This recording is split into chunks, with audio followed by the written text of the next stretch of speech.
Hey guys, this is Letters to You in 200, I think. This is called First Dive. Okay, so this is like a continuing, um, there's like four letters in a row that are about this medicine journey I did with my dad. Okay, so dear Ewan, I'm going to close my eyes and just be, and the surrender is maybe everything I've ever written was an attempt to get permission to have what is already mine. Ready? Go.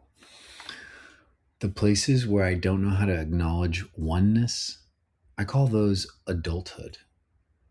Like it's adulthood that we all need to manage our bodies with autonomy.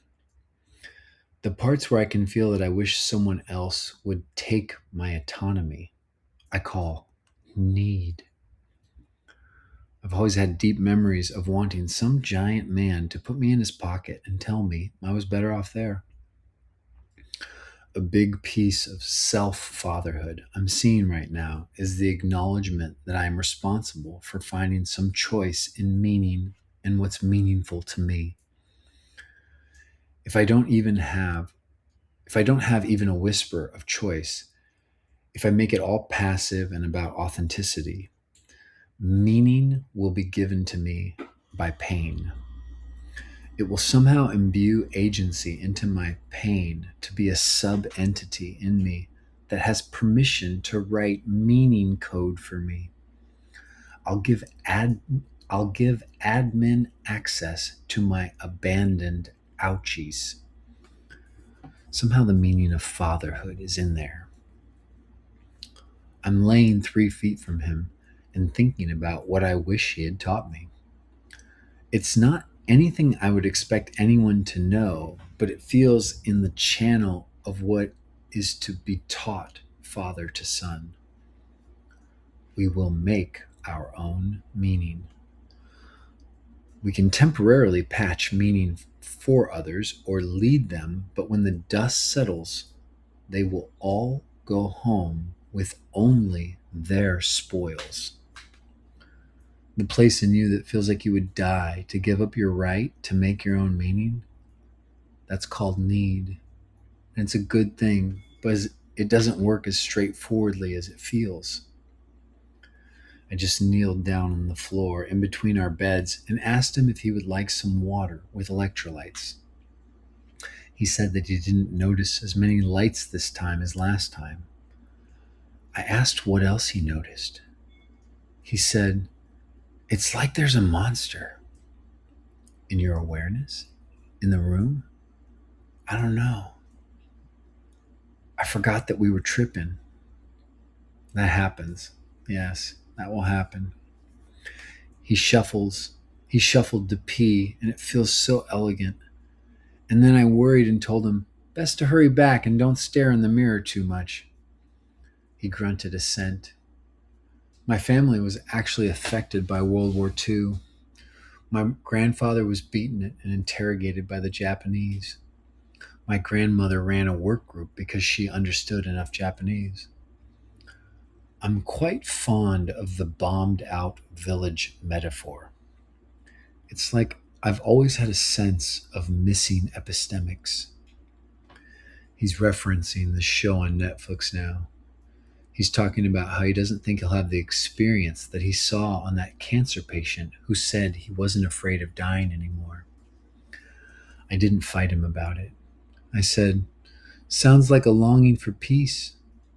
Yeah, yeah, longing for peace. That's what's here. We are both with our longing for peace. His clue that he's holding on to is about the letter X. He's trying to avoid them. The X's are scaring him somehow.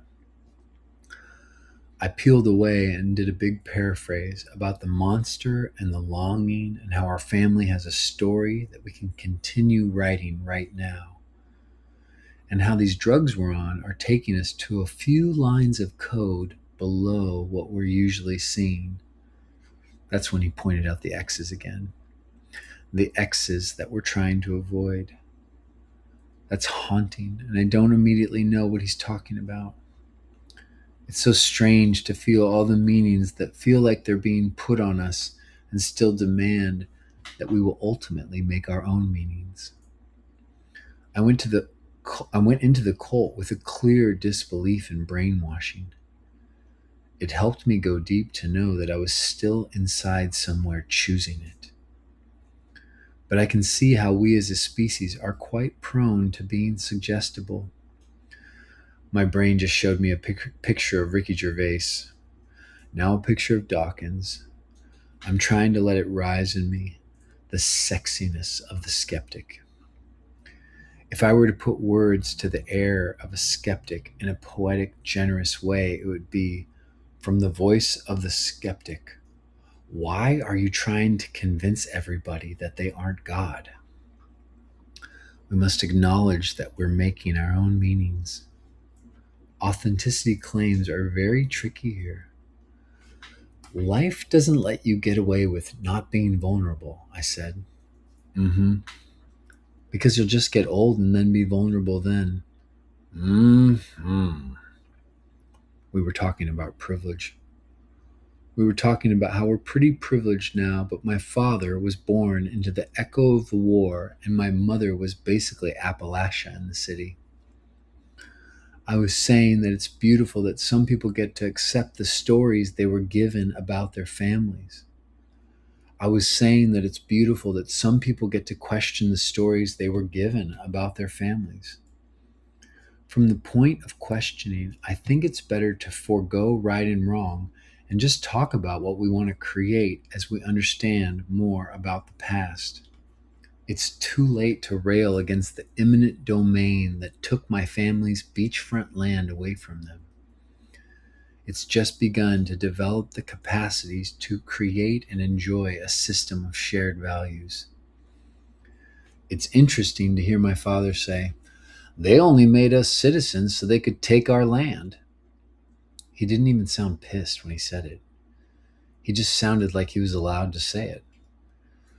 I always thought citizenship was extended because of fairness. I just sent a silent prayer across space and time. I know that idealistic people have been loving me from afar for eons. I acknowledge that I'm probably not appreciating them as much as I could. I can feel the next movement coming, so I'll end this one. Thanks, Mike.